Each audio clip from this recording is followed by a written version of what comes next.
Hello, fellow teachers. Developing critical thinking in EFL students can be a game changer in your classroom.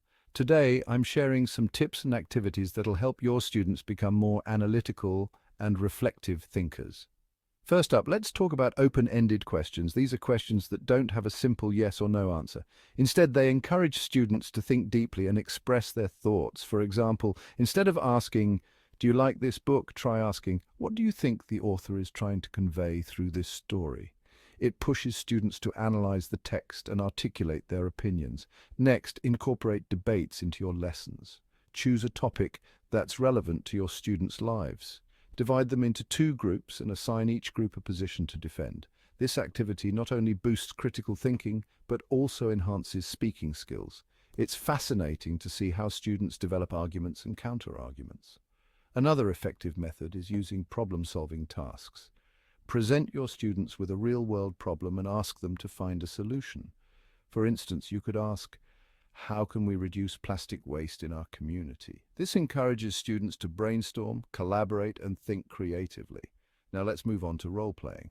This activity allows students to step into someone else's shoes and see things from different perspectives.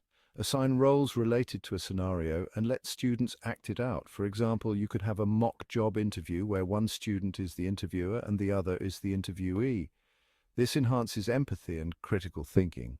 Encouraging reflection is also crucial. After a lesson or activity, ask students to reflect on what they've learned.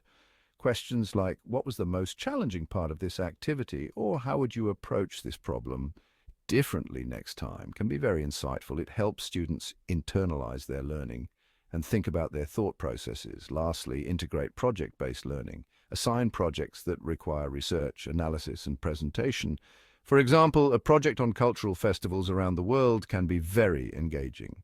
Students will need to gather information, analyze it, and then present their findings to the class.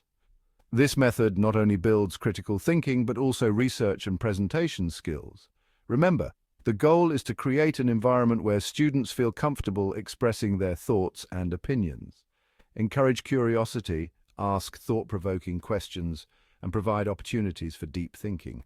Developing critical thinking skills takes time, but with consistent effort, you'll see remarkable growth in your students.